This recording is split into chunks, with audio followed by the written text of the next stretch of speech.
Father, it's really nice to meet you again. Nice to be back. Father, आप 6 महीने के बाद pilgrimage से लौटे हैं। इस दौरान मैंने अपने स्कूल के एक बच्चे राहुल में वो सारे चिन्ह देखे हैं जिनसे मुझे पूरा यकीन है कि राहुल में वो सारी ताकत है जो प्रोफेसर बिश्नोई ने अपनी किताब में एक डिवाइन चाइल्ड के बारे में लिखा है। क्या ये वही बच्चा है जो फादर क्रिस्टो की डेथ के साथ एसोसिएटेड है? यस फादर, उस बच्चे के बारे में जो मेरा शक था पुलिस इन्वेस्टिगेशन में कंफर्म हो रहा है। गॉड के खिलाफ उठ खड़े होने वाली ताकत हमारे स्कूल में? यस फादर, देखकर विश्वास नहीं होता है, पर पुरानी किताबों में लिखा है कि ये बच्चा इंसान का नहीं होगा। और जो इन्वेस्टिगेटिंग ऑफिसर तहकीकात कर रहे हैं उन्हें भी यही पता चला है कि राहुल शायद भेड़िए का बच्चा है। उन्हें पक्के सबूत मिल भी जाते हैं जब वो एक घने जंगल में अपनी टीम के साथ सबूत तक पहुंचने ही वाले थे कि राहुल के पिता जो उस वक्त उनके साथ थे उनके मोबाइल पर खबर आई कि राहुल आखिरी सांसें गिन रहा है, इसलिए उनको वापस लौटना पड़ा। Evil does not fall ill. अगर ये बच्चा वाकई वो ताकत है तो ये ना बीमार पड़ सकता है ना मर सकता है।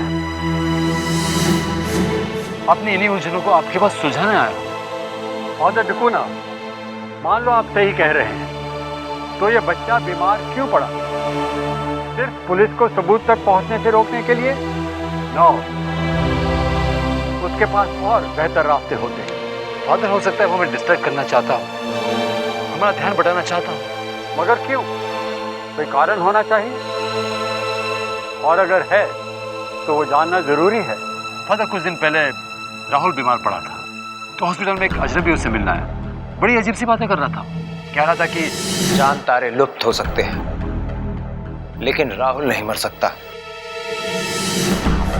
मौत तो राहुल का खिलौना है। राहुल मौत के साथ खेल सकता है लेकिन मौत राहुल के साथ नहीं खेल सकती। All this stuff. और उसके बाद प्रोफेसर बिश्नोई जिन्होंने डिवाइन चाइल्ड पर एक किताब लिखी, उनकी लाश मिली। शरीर में एक बूंद खून बाकी नहीं बचा था। आई एम श्योर ये सारी घटनाएं एक दूसरे से कनेक्टेड हैं। ठीक है, मैं आपकी बात को मान लेता हूं, लेकिन जिस डिवाइन चाइल्ड की हम बात कर रहे हैं उसका रूप और विकराल होगा। उसके फॉलोअर्स भी सामने आने चाहिए। एक नहीं, दो नहीं, कई। ये अंधेरे की ताकत वो फौज है जो हर उस चीज का नाश कर देती है जो हमारे भगवान ने बनाई है। राइट फादर, मुझे यकीन है कि ये फौज हमारे सामने आ रही है। हॉस्पिटल में आया हुआ वो अजनबी इन्हीं में से एक था। फादर, हम इस ताकत को कैसे रोक सकते हैं? मुझे लगता है गॉड हमें रिस्पॉन्सिबिलिटी दे रहा है। फादर, आपके दिखाए रास्ते बिना मैं कदम आगे नहीं बढ़ा सकता। प्लीज फादर, शो मी सम वे। जो कुछ हमने पढ़ा है उससे सिर्फ इतना जानते हैं कि जहाँ पे भी इस ताकत का चेहरा या निशान होगा वहीं पे होंगे 3 खंजर या फिर उनका राज।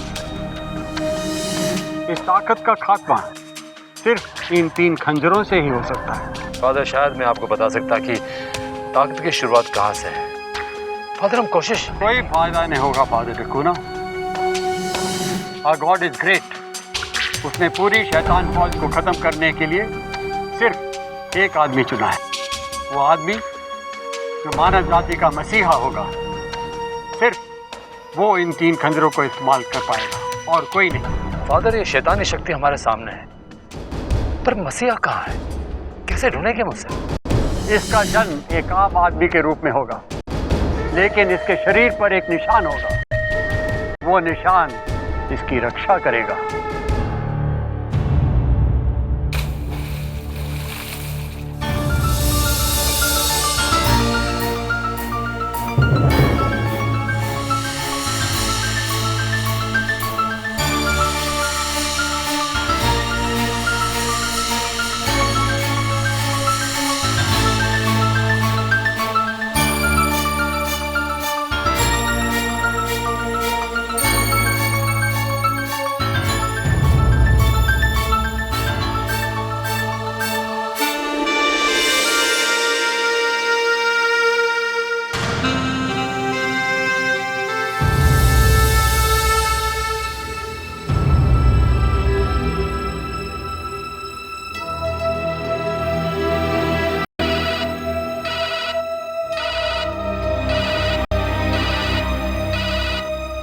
Morning father. ऑफिसर, कल रात मेरी सीनियर प्रीस्ट फादर फर्नांडिस से बात हुई और कुछ इन्फॉर्मेशन भी मिली है, इसके बारे में मैं आपसे बात करना चाहता हूँ। ठीक है फादर, मैं अभी पहुंच रहा हूँ।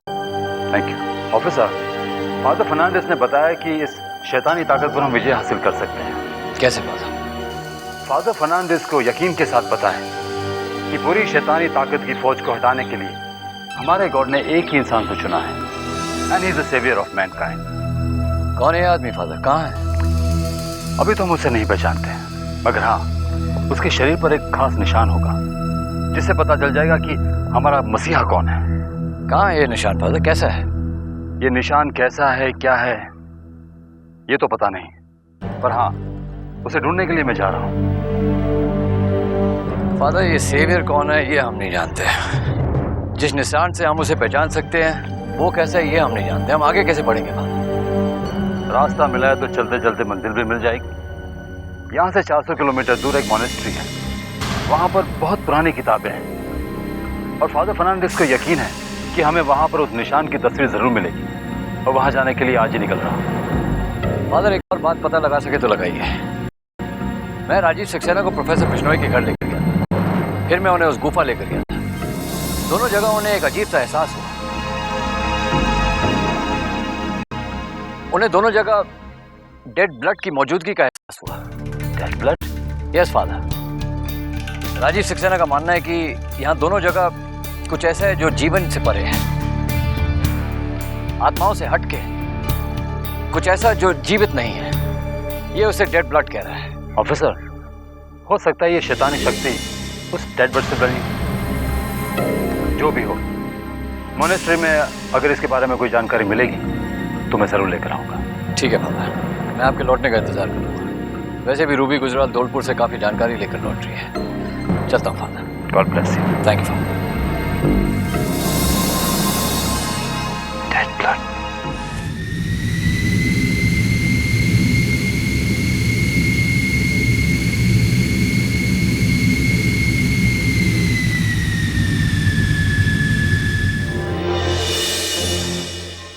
ऑफिसर, रूबी बोल रही हूँ। ड्यू आ गई हूँ मैं और फौरन आपसे मिलना चाहती हूँ, इट्स पॉसिबल। होटल हजारों,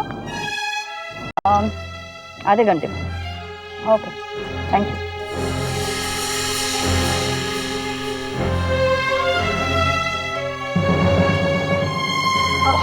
हाय Ruby, welcome back. Thank you. अरे ये चोट कैसे लगी? बताती हूँ आपको सब, but I am glad to be back. काफी बुरा लगा कि आप चोट खाकर वापस लौटी हैं। इसमें कुछ बुरा नहीं है। कोई दुख की बात नहीं है ऑफिसर। जब भयानक किस्से कहानियों का सच्चाई के रूप में सामना होता है तो जान गंवाने से बेहतर है कि छोटी सी चोट के साथ हम बच निकले। आई थिंक ये तो बड़ी खुशी की बात है। सिंगरौली में कोई हादसा हुआ है जरूर? आप लोगों के जाने के बाद मैंने इन्वेस्टिगेशन इन्फॉर्मेशन इकट्ठा करना जारी रखा। अपने जो फॉरेस्ट ऑफिसर है मिस्टर राठौर, बड़े दिलेर आदमी है, हर पल हर जगह मेरे साथ थे। बहुत सारे विक्टिम्स और उनके करीबी लोगों से हम मिले, सब ने अपने अपने हाथ से सुनाए, लेकिन ज़्यादातर कहानियाँ ऑफिसर उस सफ़ेद कपड़ों वाली औरत को लेकर थी। Thank you.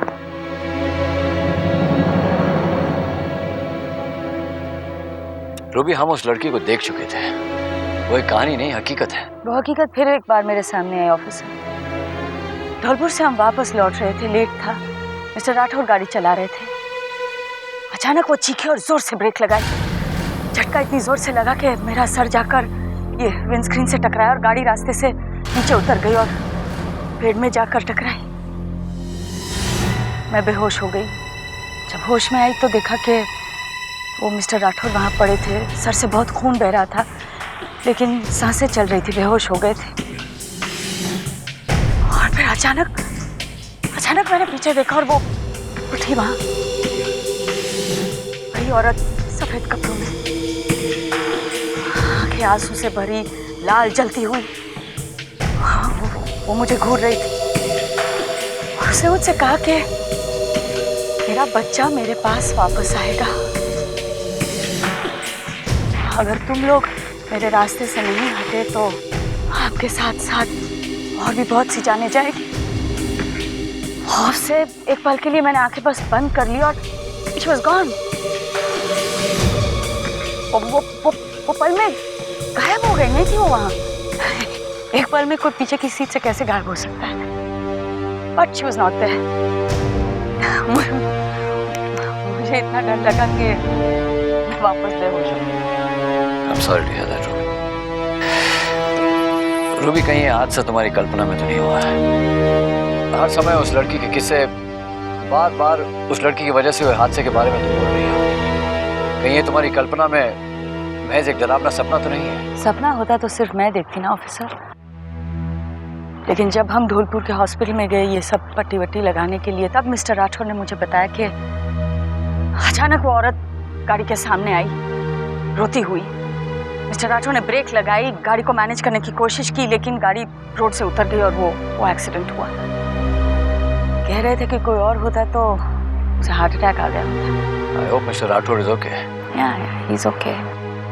पर यहाँ आकर मैंने सुना कि प्रोफेसर बिश्नोई, हाँ कैसे हुआ ये? रूबी, प्रोफेसर बिश्नोई बहुत अजीब तरीके से मरे। अगर मैं ऑफिशियल लाइन बयान करूं तो ये केस बहुत जल्द अनसॉल्व्ड केसेस में लिस्ट हो जाएगा। लेकिन ये हुआ कैसे ऑफिसर? रूबी, मैं राजीव सक्सेना से मिलने गया था। उनके माध्यम से मैंने आलिया को कांटेक्ट किया। आलिया ने हमारे शक की तस्दीक की। उसने बताया कि उसकी मौत एक्सीडेंट नहीं बल्कि हत्या थी। शैतानी शक्ति ने उसे रास्ते से हटा दिया था।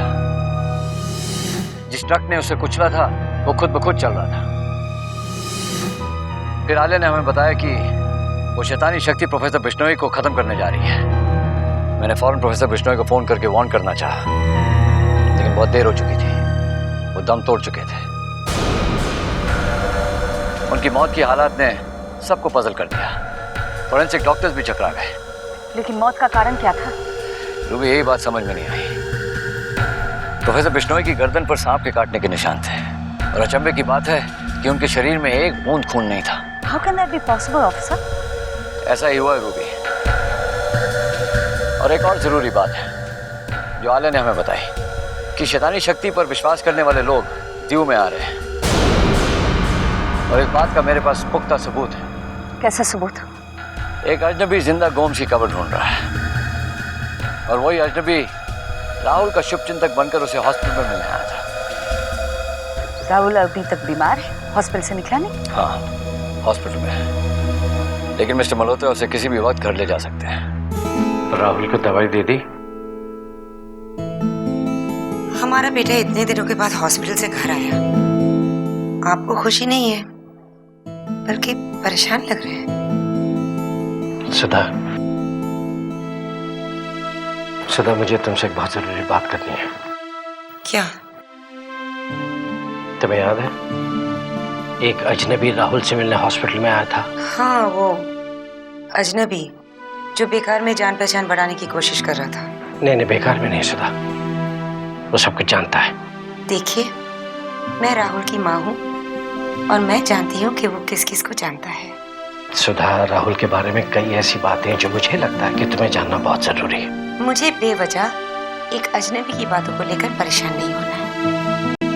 राहुल को जानने वाला वो अजनबी गोम्स नाम के एक आदमी की जान के पीछे पड़ा हुआ है और मैं गोम्स से मिला हूं। गोम्स 12 साल पहले एक गुफा में गया था जहां उसने एक डीमन चाइल्ड यानी कि दानव बच्चे की तस्वीर देखी है जो 200 साल से उस गुफा में बनी हुई है। और जब से गोम्स ने उस तस्वीर को देखा है, मौत उसका पीछा कर रही है और खौफ ने तो उसे पागल ही कर दिया है। गोम्स खौफ में है, पागल है। हमें उससे क्या? हम क्यों उसकी चर्चा कर रहे हैं? सुधा, डीमन चाइल्ड का जो चेहरा गोम्स ने उस गुफा में देखा है वो किसी और का चेहरा नहीं, हमारे अपने बेटे राहुल का चेहरा है।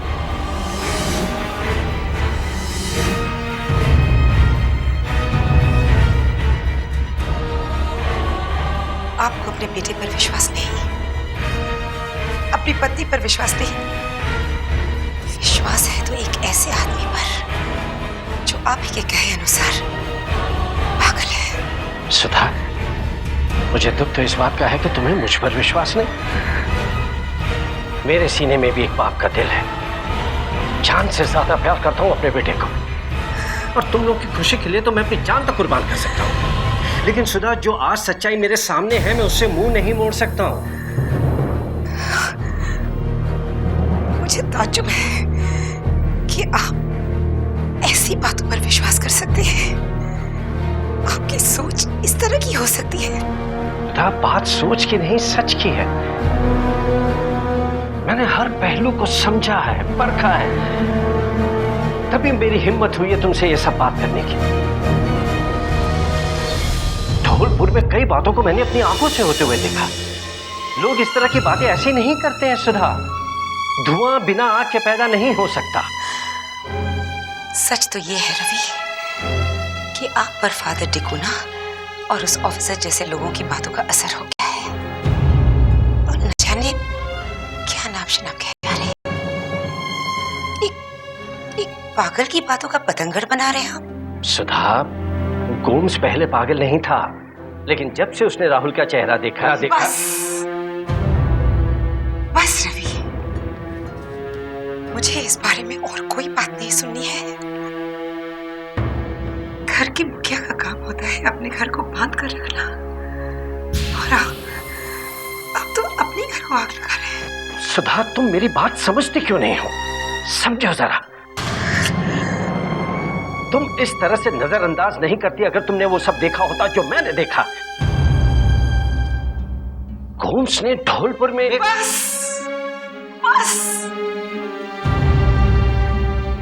गोम्स खौफ में है, पागल हो गया है, या वो कल को मर जाए, मुझे कोई फर्क नहीं पड़ता।